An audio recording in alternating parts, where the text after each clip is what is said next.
பசங்க கேட்டாங்கன்னு cup cake செஞ்சேன். எப்படி செய்யலான்னு பார்க்கலாம். ஒரு முட்டையை வந்து நல்லா பீட் பண்ணிக்கோங்க. அதில் ஒரு கப் அளவுக்கு சுகரை சேர்த்துட்டு நல்லா வந்து கரையிற அளவுக்கு நல்லா மிக்ஸ் பண்ணி எடுத்துக்கோங்க. இதில் ஒரு ஸ்பூன் அளவுக்கு வெண்ணிலா எசன்ஸ் வந்து சேர்த்துக்கோங்க. எசன்ஸ் இருந்தால் சேர்த்துக்கலாம், இல்லைனா ஏலக்காய் தூள் சேர்த்துக்கோங்க. ஒரு கப் அளவுக்கு கோதுமை மாவு எடுத்திருக்கேன். அது கூடவே 2 ஸ்பூன் அளவுக்கு கொக்கோ பவுடரும், ஒரு 1/2 ஸ்பூன் அளவுக்கு பேக்கிங் சோடா, இது எல்லாமே நல்லா சளிச்சிட்டு கொஞ்சம் கொஞ்சமாக சேர்த்துட்டு மிக்ஸ் பண்ணிக்கோங்க.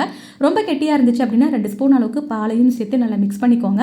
இதில் எதனா சாக்லேட் ஆட் பண்ணுறதுக்காக நான் சாக்கோ சிப்ஸ் வந்து ஆட் பண்ணியிருக்கேன். இது எல்லாமே நல்லா மிக்ஸ் பண்ணிவிட்டு வீட்டில் இருந்த ஒரு 3 கப்பு வந்து நல்லா எண்ணெய் தடவி எடுத்து வச்சுருக்கேங்க. அதில் வந்து இந்த பேட்டரை வந்து நல்லா பாதி அளவுக்கு வந்து ஊற்றிக்கோங்க. இதை நல்லா ஊற்றிட்டு நல்லா தட்டி விட்டிங்க அப்படின்னா ஹேர் எல்லாமே வந்து ரிலீஸ் ஆகிடும்.